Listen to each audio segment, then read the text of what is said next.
Hey there YouTube, welcome back to Draco Ray Gaming. Today we're going to be talking about visibility settings, the best graphic settings you can get, especially if you're sniping or you need to see far distances, wide field of views, different things like that. So as usual, no BS, no fluff. Let's go. All right, let's go to our gear icon in the top right. Let's get down to graphics.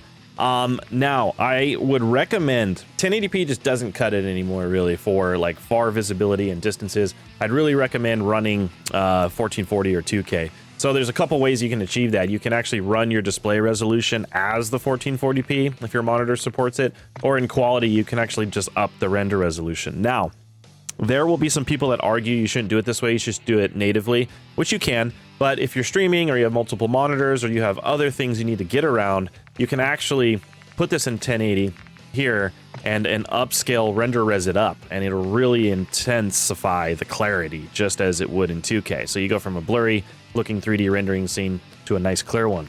So that's one of the first things I wanted to talk about. Let's go through each one thing at a time. So obviously full screen exclusive, your monitor, your adapter, your refresh rate. Now that has to do with visibility. Make sure your refresh rate is the same in your Nvidia control panel, your AMD panel, Windows, and in the game to make sure you're seeing and getting those refresh rate frames that you need to see. Has to do with visibility. Recommend 1440p or render resing up the resolution like we talked about. If you're getting shader problems or issues, definitely restart them. Gamma preference, brightness preference, make sure they're set to where you can see them. The default ones work for me on my Alienware monitor. For you, it's all going to depend. I do run Nvidia Reflex Low Latency. It's on and on or boost. Have no issues with it. It's definitely fine. It's not specific for visibility, but it does help. So this is where you definitely don't want to have any of this for visibility as well. You don't want to have any of the VSync stuff. The eco mode set to, any type of eco mode that's turned on. They call it efficiency. You don't want that on. And the HDR, I don't find HDR to help with my visibility or bring out the colors for me. I don't run it, don't need it. Quality is one where we're going to really start setting into some visibility settings. So my render res is up around 1440p here. Now this is system dependent, right? If you can't, you can also run these settings in 1080, but if you can push it or render res it up to the 1440 area, you definitely will increase visibility. And it's not just a resolution thing, it has a lot to do with the other settings. We do have some upscale and sharpening turned on. If your system can run this, run it. If not, don't worry about it. I can still get you real good clarity. But I am running Fidelity Cast right now. We're not running any ray tracing. We're keeping the VRAM scale target of 80. The game seems to have fixed that issue. Previous Warzone and Modern Warfare 2 releases had an issue. We had to bump this down to around 50. 80 seems to be working just fine. Variable rate shading, we don't want that. We want to keep our clarity, turn it off. Now, these ones need to be set to high. Your aniscopic and your texture resolution have a lot to do with the clarity and seeing at far distances, especially for sniping, 2, 3, 4, 500 meters. These are something you're going to have to keep on high if your system can push it. Depth of field is off. Detail quality a level, again, is on high.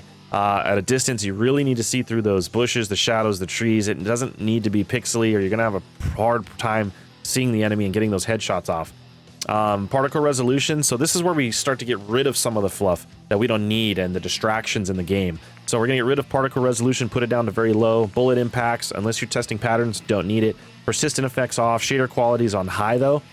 Shadows and shaders are huge, especially at distances in this game, especially if you're sniping or you need clear visibility at long ranges. We're gonna turn off on-demand texture streaming. We don't want it to be fluctuating at all. We want a hard set static, get our quality. Local texture streaming is on normal. Only other option there's low. Shadow quality, again, this is something that needs to be on high. So as you can tell on these distances, it'll start to pixelate, and at these tree shadows and all these things, you can't see the enemy through them. These rock shadows, like it just looks like a bunch of squares at a distance, even into 1440 if you have this set to medium or low. So having it set on high really cleans up, as you can see, like the grid lines here at those shadows, and you can see your enemy, see where they're at, shoot through those windows or trees, and get the kill off. So now, all this fluff down here we're going to turn off too. Screen space shadows, ambient occlusion, screen space reflection, static reflection quality, the reflection from the water, the mirrors, and all this stuff. You don't need it. Save it for the frames, especially since you're pushing the shader and shadow quality and texture quality up on high. We're going to save some resources here and also clear up our visibility. As far as all this stuff too, it's all going to lower off. Tessellation can be on all, but volumetric quality, we're going to low. Deferred physics, weather grid, water quality, off, off, off, off, off. This is going to help a ton with visibility and clear up those long, far shots that you need to take. Now, excuse me. Field of view. We're gonna max this out to 120. You can run anything from 100 to 120. Pros run 103 to 110. Some run 120. I run 120. I like it all. This could hinder FPS performance a little bit, but not much. But you definitely want to run like a 100 plus would be my recommendation for good field of view and quality on the sides. You're going to gain a lot of extra. Now it takes some getting used to. It's kind of like running around with dead silence on all the time, but it helps a ton. ADS affected field of view is another one for visibility because you don't want the visual recoil. If you run it on affected, it's going to lessen that visual recoil and give you some more wide angle visibility on the sides. It doesn't magically decrease your recoil, but it does get rid of the visual recoil and helps you stay on target. Weapon field of view is on default for me right now.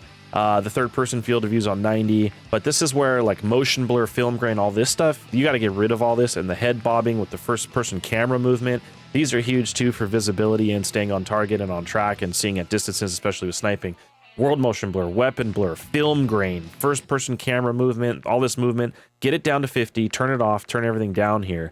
It's definitely something you want to run for view. This is going to help a ton. I know these visibility settings are really going to help you out with those snipes and those far shots and seeing in the massive playing field of Warzone. I'm Draco Ray here to help the gaming community. Please like, comment, and subscribe, and I'll see you in the Warzone.